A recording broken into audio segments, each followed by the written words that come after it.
So hello guys, and welcome to another episode of Question Block. And the last question was, what would you consider to be the golden age and dark age of the Mario franchise? So I know mostly across the board the Mario franchise is generally good, if not great, but there have been a couple bumps here and there that the franchise had to go through, or at least a couple games here and there. But yeah, let's get into the replies here. So, Koopa Production 64 said, I feel like Mario's Dark Age began with New Super Mario Bros. Wii, and it kept going until Mario Odyssey. And the reason why I believe that is because most Mario spin-off games ended up being way more bland. Look at what happened with series like Mario and Luigi. There were new games, but it felt like they were just using the New Super Mario Bros. Template, and because of that, they were more bland. Thankfully, the Mario spin-off games have been getting more creative lately, especially now with things like Mario Wonder. I can especially say that we're past the dark age of Mario, and who knows, maybe after the release of Mario Wonder, there's gonna be a new golden age of Mario. So yeah, I agree with a lot of your points there with the Mario Dark Age. I feel like it might have began a little bit after Wii, because after Wii we did get Galaxy 2, and even though Galaxy 2 didn't have as interesting and in-depth of a story as the original Mario Galaxy, it still had a lot of very creative level ideas and a lot of creative character designs and things like that. So I would still consider Galaxy 2 to be kind of a part of that creative age of Mario. So yeah, I would say it probably started around 2011, I'd say, because that's when they really started to have the, like, more kind of generic New Super Mario Bros. Inspired spin-offs. And, like, especially in 2012, we got Mario Party 9. I know a lot of people like that game, but personally, I didn't really enjoy it that much, mostly due to the mechanics, not as much with the aesthetic, because it's not really too apparent that they're just blatantly copying New Super Mario Bros. I mean, a few of the worlds kind of reuse that aesthetic, but at least they have things like Piantas and some, like, NPCs from Galaxy 2, so it's not super generic, but there were other games like the Mario Tennis Open and then Ultra Smash were pretty generic, and then Paper Mario Sticker Star, obviously, and then the rest of the RPGs leading up to the Switch era. But yeah, I would say that's pretty accurate, like a little after New Super Mario Bros. Wii up to Super Mario Odyssey, or at least the Switch era, because we did get like Mario plus Rabbids right before Odyssey, but that's basically like right around that time. So yeah, between like 2011 up to 2016, I would say is kind of like that kind of standard New Super Mario Bros. Inspired era of Mario. So yeah, and around that time, there were also a lot of good games as well, but I'll get into that in a little bit. So Highlander said, Mario has never really had a dark age in my opinion. As bland as the New Super Mario Bros. Games and 3D Land/World games are, they are still at the bare minimum decent games in my opinion, and all of the other 3D Mario games have been at the bare minimum great, if not legendary, or genre-defining titles. This is including spin-offs such as the sports games, Mario Kart, and the Yoshi's games that I like. Yeah, I would say, like, if you're definitely taking into consideration a lot of the other games that released kind of in that New Super Mario Bros. Inspired era that didn't really conform with that style, I could definitely see where you're coming from here. Because really, like, there's always been like good Mario games releasing. Like no matter like what era it's in, like whether it's the Wii U, the Wii, the GameCube, the NES, the SNES, at the very minimum, a good, if not great Mario game releasing around that time, whether it's a spin-off or a mainline game. I'd have to disagree with you a little bit to say that 3D Land or 3D World, I'd say 3D Land is a bit generic, but 3D World I would say is pretty creative, and I really enjoyed that game. I would actually say that's on the level of like the other 3D Mario games in my opinion, but I respect your opinion there. But New Super Mario Bros, I could definitely see that, like, after Wii, and even including Wii a little bit, they kind of use that aesthetic. Like, they like, New Super Mario Bros. Wii on its own is a good game, but I feel like they just kept, like, reusing that style in the games following it. But yeah, there's always really been a good Mario game releasing. Like, for example, like during that kind of bland, generic-esque era of Mario that I mentioned between 2011 and 2016, we still got a ton of great games, like Mario and Luigi Dream Team, Luigi's Mansion Dark Moon. Well, that's technically Luigi's Mansion, still part of the Mario franchise though. Also Yoshi's Woolly World, and then Mario Kart 8, that's a big one, Captain Toad Treasure Tracker. So there's still, and then 3D World, of course. But yeah, there's a lot of great games that still released around that time. I just feel like there were definitely more spin-offs than normal that were kind of subpar. So yeah.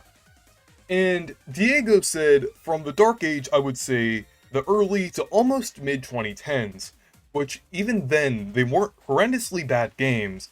They were just pretty lackluster. That I agree with a lot. That's kind of what I was mentioning. And then Golden Age, on the other hand, easily everything else, from the NES all the way up to right now with the Nintendo Switch, with the magical, pure Mario games we have across the Mario series and most Nintendo systems, in my opinion. Yeah, I kind of like your take on this, since, like I mentioned, there's always been like good games releasing, so I can kind of say like it's really always in a golden age if you look at it in that perspective. But then with the Dark Age, you could say like there were more subpar games from the early to mid 2010s. So yeah, I definitely agree with that take to some degree. I definitely see where you're coming from there, saying that there was always somewhat sort of a golden age throughout the entire franchise, since there's always like something great releasing.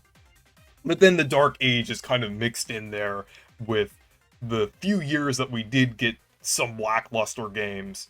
So yeah, Waffle the Great said, Golden Age, GameCube, and early Wii era. Dark Age, Wii U, and early 3DS era. Though Dream Team feels like it came out of a time capsule from the former into the latter, and there was a transitional period where some god-tier games still came out, but the sterilization of the brand was still noticeable.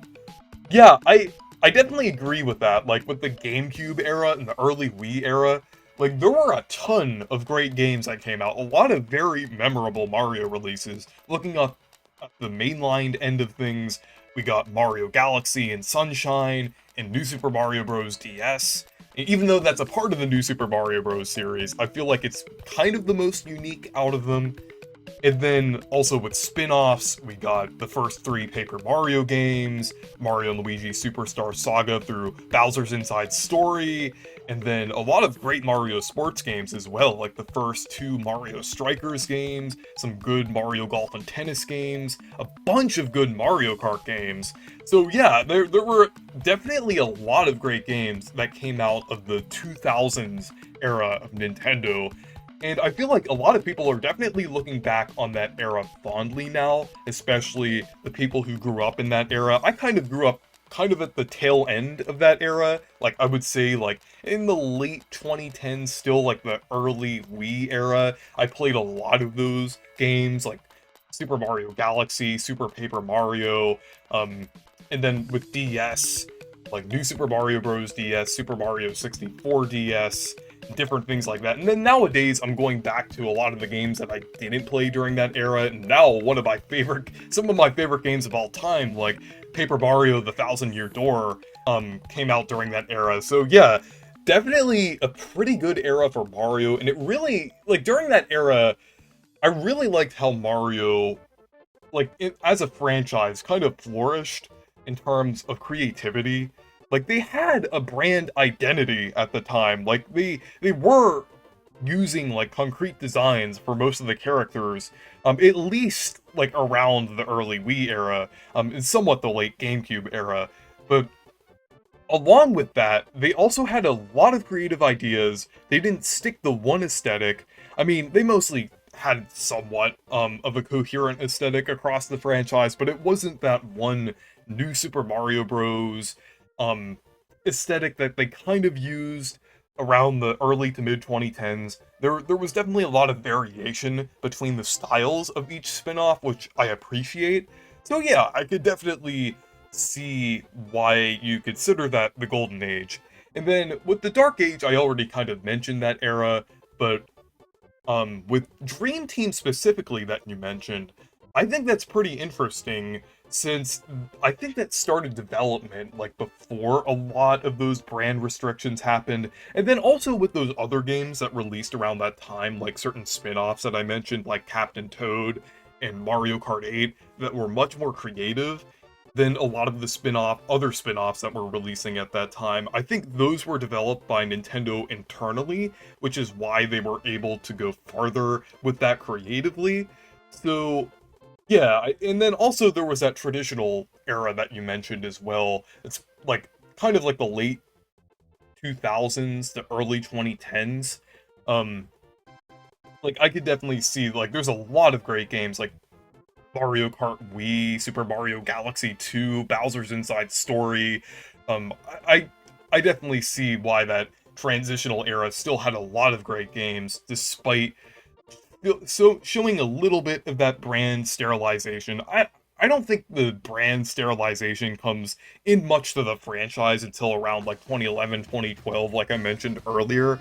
But yeah, um, definitely a lot of great games around that period. So, Jax the Epic said, Golden Age categories, the popularity of Mario era, so that would be between 1986 and early 1996. The true Golden era, from mid-1996 to 2006. Then the last Golden era is 2006 to early 2012. And then the almost returning Golden era, 2017 to early 2021. And then back to the Golden Age, late 2022 and beyond. And then the Dark Age categories is the dubious and horrible Saga era between mid-2012 and 2016, and then back to the Dark Age between mid-2021 and mid-2022. Okay, I'm gonna have to disagree with that last point. I know Battle League released in that last kind of era that you mentioned between mid-2021 and mid-2022, but we did get Mario Party Superstars. I know with the late 2022 thing, that's the Sparks of Hope and then beyond from there. But with 2021, I would say Super Rush, not that bad of a game to consider it a Dark Age. Really, the only kind of like weird subpar game that we got, at least in my opinion, is Battle League. But yeah, I wouldn't really consider that like a proper like Dark Age of the franchise, since we were still getting a lot of good content around that time from other games. So yeah. And then I already mentioned the one with the the one that you mentioned that was the dubious and horrible Saga era between 2012 and 2016. That was kind of the bland era that like some others were discussing earlier, or I was talking about for some of the replies here. And then with your golden eras here, I like that you mentioned a lot of different eras here, because Mario has changed throughout like the history of the franchise, so it is kind of accurate that you make these different eras.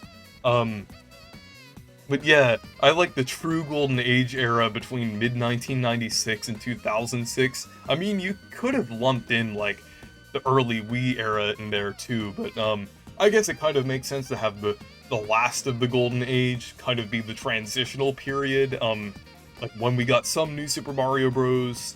Games and things, but there was still a lot of creativity, and even some creativity from the new Super Mario Bros. Series. So yeah, I kind of see where you're coming from for that.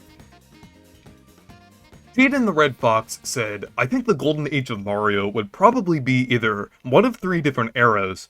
A, the NES and SNES era, since that was kind of the Golden Age for Nintendo as a whole.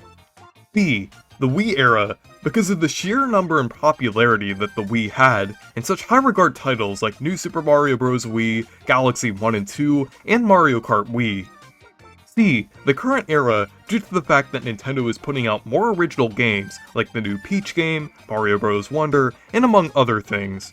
Any one of those options could be considered the golden age of Mario. Now, the Dark Age is no doubt that short period during the Wii U era with games like Ultra Smash. Yeah, I think it's interesting how you split it up into 3 different eras, like either one of them being a golden age of Mario, because they're all good contenders. Like with the NES and SNES era, they all kind of, or that one era there, had a ton of memorable mainline 2D Mario games. Like Super Mario Bros., The Lost Levels, even though that one is kind of controversial, Super Mario Bros. 2 US, Super Mario Bros. 3, Super Mario Land, Super Mario Land 2, even though those are on the Game Boy, but still the NES and SNES era, then Super Mario World, of course, and then Yoshi's Island. Yoshi's Island is a Yoshi series game, but I do feel like it kind of ties into that kind of classic era of Mario. It's kind of like on a crossroads between like the classic era of Mario, and then also at the Yoshi series, and then also Super Mario 64 took a little bit of inspiration from some elements in Yoshi's Island, especially like the red coins and some of the music and enemies in the game. So yeah, I would say all of those definitely tie in to that era being a potential golden age. And then also the fact that so many spin-offs started, well, a couple, I guess. Like I mentioned with the Yoshi series, with Yoshi's Island, and then like Dr. Mario, and even like Wario Land started around that time, and Mario Kart with Super Mario Kart, the Mario RPGs with Super Mario RPG. So yeah, there are a lot of things that started around that time. Sure, we did get a couple misses, like Mario's Missing, and Mario's Time Machine, Mario Teaches Typing, but those really don't count. They're just like kind of basically little blemishes on this era. Like, so it's not really like that much of a like thing that would kind of break the deal of this being a golden age of Mario. But yeah, I would definitely say that that one is a contender. And then the Wii era, I could definitely say, like, I definitely agree with the Wii era being a golden age. I'd even tie that in with the GameCube era, like, because the Wii definitely does have a lot of influence from the GameCube era, like, especially with, like, older Wii titles, like Mario Party 8, and even things like Super Mario Galaxy take some inspiration from the GameCube era, and then Super Paper Mario as well. So, and then the Wii era, of course, has a ton of great games. Some of my favorite Mario games, like especially with Galaxy, Mario Kart Wii, Super Paper Mario, like I love a lot of Wii Mario games and everything, and they're also very memorable as well. Like the people like me who grew up with those games are now growing up, and yeah, I think we're definitely looking back fondly on that era. So I definitely think that's another great contender for the Golden Age. And I would tie in the DS era as well into that, and even kind of the GameCube era too. Like I mentioned before with some of my previous points about that. But yeah, and then with the current era, I would definitely say that's kind of, like, you mentioned that the Wii U era is a dark age. I feel like the Switch era is definitely kind of somewhat of a renaissance for the Mario franchise in terms of creativity across the board. Since in most series, things are starting to be, well, at least since Super Mario Odyssey, things have been pretty creative and almost like the Wii and GameCube era in terms of how the franchise is being handled. So especially with Super Mario Bros. Wonder, and then originally with Super Mario Odyssey, the Mario plus Rabbids series, the fact that we're getting a very faithful Mario RPG remake with all of the character designs intact, things like that, and then also the Peach game as well. So yeah, I definitely could say that the current era is a contender as well. There are a couple, like, blemishes here and there, like, with the Mario Sports, like, with Battle League especially, but like I mentioned earlier, that's one game, and we kind of moved on from that, and I feel like the positives during this era far outweigh the negatives. So yeah, I could definitely say that the current era, is close to being, a golden age and everything. And then, yeah, with the Dark Age, that's pretty close to what I mentioned earlier with the Wii U era, 2011 to 2016, or 2012 to 2016, kind of around that time during the Wii U era. Like, coming off of the success of the Wii era, it kind of seemed like they wanted to create, or wanted the Mario series to be more, um, standard, I guess, and sterilized across the board. But that didn't really work out. So it's great that things are changing for the better now. So yeah, anyways, thank you guys for watching this video. And the next question is, which game has the most missed potential? So yeah, thank you guys for watching this video. Make sure to leave a like and subscribe for more. And make sure to check out my Discord server and Amazon affiliate link. Goodbye.